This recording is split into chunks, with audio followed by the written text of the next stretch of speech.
जय हिंद। कैसे हैं आप सभी साथी? आप सभी जो है नीट 2025 का प्रिपरेशन कर रहे हैं और हम आपके लिए बेहतर रेगुलरली शानदार सेशन प्रोवाइड कर रहे हैं। तो आइए हमारे साथ जुड़ जाइए हमारे सेशन में और लगातार चीज़ों को सॉल्व करते चलिए।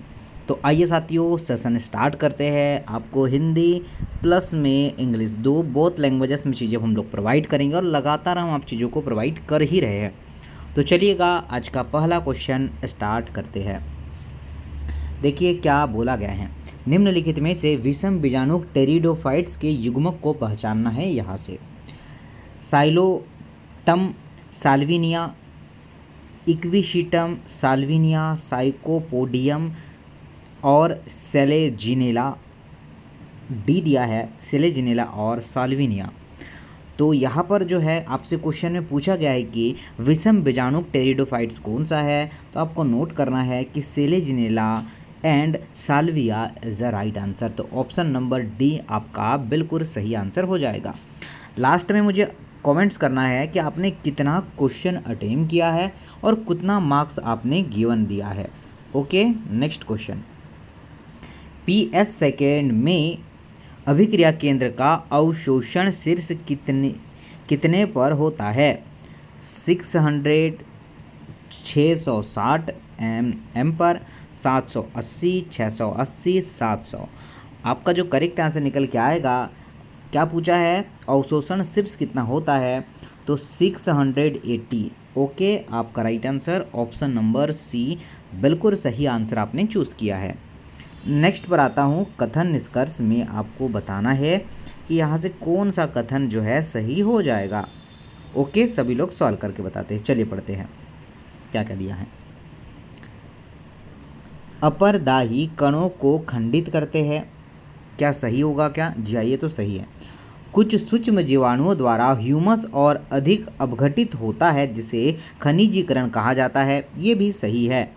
जल घुलनशील अकार्बनिक पोषक मृदा में नीचे चले जाते हैं और अवक्षेपित हो जाते हैं जिसे निर्क्षालन होता है। ये भी सही है। आगे चलते हैं। अपरदन खाद्य श्रृंखला जीवित जीवों से आरंभ होता है। नहीं, ये गलत है। केचुआ अपरदन को खंडित कर छोटे कणों में बदल देता है। नहीं, ये भी सही है। मतलब ए, बी और सी ये है आपका सही आंसर होने वाला है, जो ऑप्शन नंबर सी में आपको नज़र आएगा। ओके बच्चा, option number C is the right answer. आते हैं आगे। नेक्स्ट क्वेश्चन आपके स्क्रीन पर है। फेबेसी कुल सोलेनेशु और लिलिएसी से भिन्न है। पुंकेसर के संदर्भ में फेबेसी के उन लक्षणों को चुनिए जो सेल्वेनेशी या लिलिएसी में नहीं पाए जाते हैं। यहाँ पर आप लोगों को बोला है कि कौन से नहीं पाए जाते हैं। सॉल्व करते हैं। एक संघीय और एक कोष्ठीय परागकोश, परिदल लग्न और द्विकोष्ठीय परागकोश, द्विसंघीय और द्विकोष्ठीय परागकोश, बहुसंघीय और दल लग्न पुंकेसर। आप सॉल्व करिएगा और आंसर करेक्ट बताते चलिएगा। तो यहाँ पर जो नहीं है वो ऑप्शन नंबर सी यहाँ पर नहीं है। द्विसंघीय और द्विकोष्ठीय परागकोश, ऑप्शन नंबर सी बिल्कुल सत्य आंसर हो जाएगा। आपसे बोला है कथन निष्कर्ष, चलो बताते हैं। वाष्प उत्सर्जन से उत्पन्न बल एक जाइलम आमाप के स्तंभ के जल को 130 मीटर ऊंचा उठा सकता है। सेकंड, वाष्प उत्सर्जित शीतलन के द्वारा वाष्प उत्सर्जन पत्ती की सतहों को कभी कभी 10 से 15 डिग्री ठंडा करता है। अब यहाँ पर आपको बताना है कि कौन सा सही होगा, कौन सा गलत होगा। तो नोट करना, यहाँ पे वाष्प उत्सर्जन की बात की और जाइलम आयाप के स्तंभ में जल को 130 मीटर ऊंचा उठाया जाता है। बिल्कुल सही बोल रहा है। और जो सेकंड वाला भी जो स्टेटमेंट है ये भी सही है। जो आपको दोनों ही यहाँ पर सही नज़र में आएंगे। ऑप्शन नंबर सी के साथ आप आगे बढ़ सकते हैं। आपको जो है जो मैंने पिछला पेपर करवाया था वहाँ पर देखा होगा आपने, आपको स्टेटमेंट से क्वेश्चन थे और साथ में ही जो है सही जोड़ी वाले क्वेश्चन थे। ओके आपको, और इस बार देखते हैं कि कैसे क्वेश्चन हमने आपके लिए तैयार किया है। नीचे दिए गए कथनों में निश्चयात्मक कथन ए और दूसरा कारण है। ओके, कथन और कारण दिया हुआ है। देखिए पहला है क्या है कथन, पश्चदारुक मतलब जाइलम की बात कर रहा है। जाइलम में संकारी वाहिनिकाओं वाले थोड़े जाइलम तत्व होते हैं।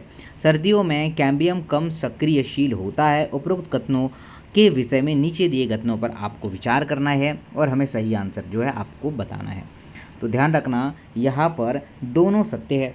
क्या बोला भाई, कथन कारण दोनों सत्य है और ये दोनों एक दूसरे की सही व्याख्या भी कर रहे हैं। इसका मतलब जो है आपका आंसर हो जाएगा सी। और वेरी गुड।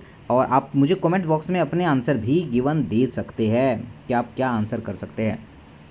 आपको एक समीकरण दे रखा है G P P minus R बराबर एन पी पी। अब देखिए यहाँ पर क्या क्या दिया है। जी पी पी ग्रॉस प्राथमिक उत्पाद, एन पी पी नेट प्राथमिक उत्पाद है। अब आर यहाँ पर क्या है ये हमें बताना है। ओके, श्वसन हानि, प्रजनन आवंटन, प्रकाश संश्लेषी चक्रीय विकिरण, श्वसन गुणांक। Okay, gross primary productivity and productivity कौन सी दी है, नेट प्राइमरी प्रोडक्टिविटी। अब आपको बताना है कि हम किस आंसर को बता दें। तो सर ये जो है श्वसन हानि होगी। ओके, रेस्पिरेशन लॉस बिल्कुल ऑप्शन नंबर जो है ए करेक्ट है। आइए ज़रा आगे, कॉर्न कॉब में फुंदे का क्या कार्य होता है। पराग कणों का छितराव, बीजों की रक्षा करना, कीटों को आकर्षित करना, पराग कणों को पकड़ना। आंसर बताइए क्या हो सकता है। तो सर इसमें जो है आपको क्या कार्य है ये बोला गया है। हम ऑप्शन नंबर डी को यहाँ पर सही करेंगे। क्या, पराग कणों को पकड़ना। ऑप्शन नंबर डी बिल्कुल हमारा सही आंसर होगा। क्या सभी साथी डी लगा रहे हैं क्या? जिन जिन साथियों ने डी को चूज़ किया है वो डेफिनेटली बिल्कुल सही और बिल्कुल करेक्ट आंसर लगा रहे हैं। आगे आते हैं, गहरे जल वाले चावल में कौन सा हार्मोन्स व्रंत के लंबन को बढ़ाता है। Ethylene, 4D, GA3, kinetin. क्या हो सकता है बताइए ज़रा। क्या आप सभी साथी इथिलीन आंसर कर रहे हैं क्या? अगर आपने इथिलीन को चूज़ किया है तो बिल्कुल राइट आंसर हो पाएगा। अब देखिए नेक्स्ट क्या क्वेश्चन है, देख लेते हैं। बहुप्रभावित्व की घटना का क्या अर्थ है। एक एकल जिन जो बहुत से दृश्य प्रारूपी अभिक्रियाओं को प्रभावित करता है। दो से अधिक जिन जो एक एकल लक्षण को प्रभावित करते हैं। एकल जिन के बहुत से एलीलों की उपस्थिति जो एक एकल जिन विनिमय का नियंत्रण करते हैं। दो एलील की उपस्थिति प्रत्येक की दो जिन एक एकल लक्षण को नियंत्रित करती है। क्या हो सकता है बताओ जरा।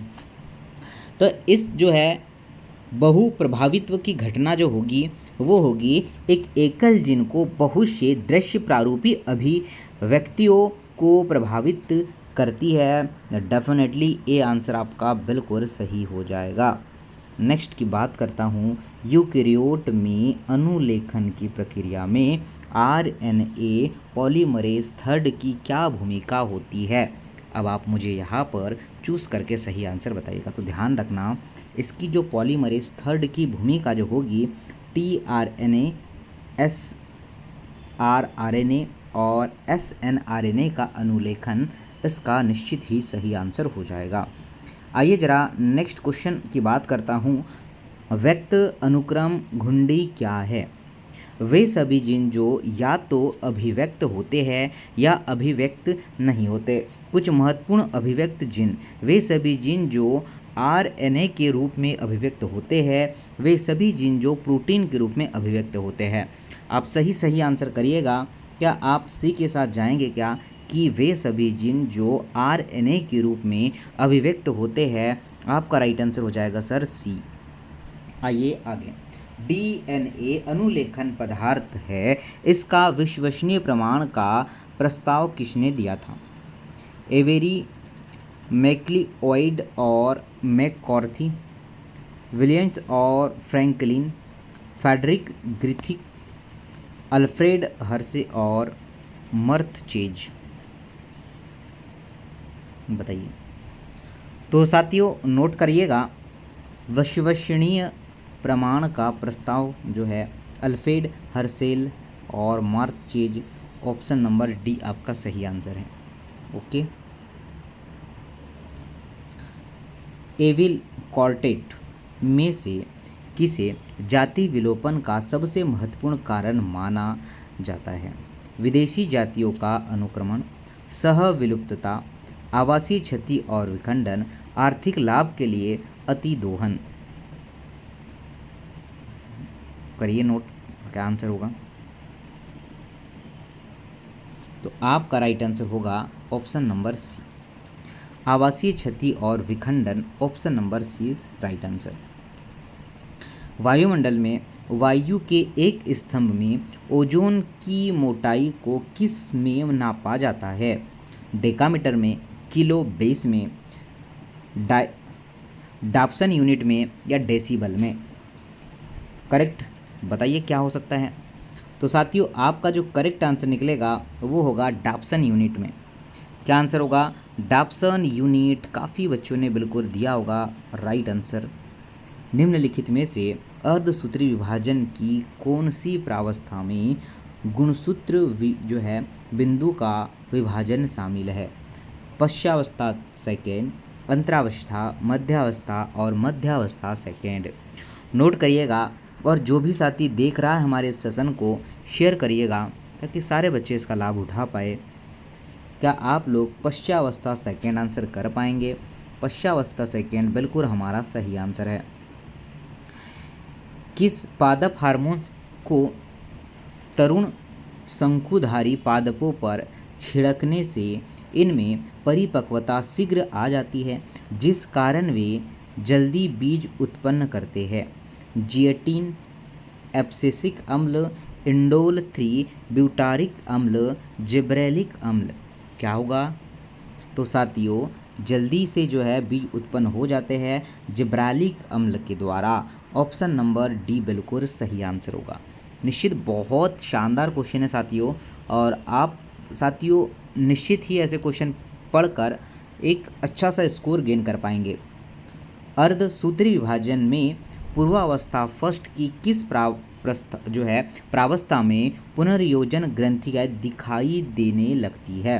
द्विपट्ट, परिगति क्रम, युग्मपट्ट, स्थूलपट्ट? क्या हो सकता है? क्या हम स्थूलपट्ट लगाते हैं? स्थूलपट्ट को जो है हम लोग, ठीक है, यहाँ पर ध्यान दीजिएगा, अगर आपको जो है इंग्लिश वाले हमारे स्टूडेंट हैं तो हम इसका पीडीएफ भी आपको प्रोवाइड करते हैं।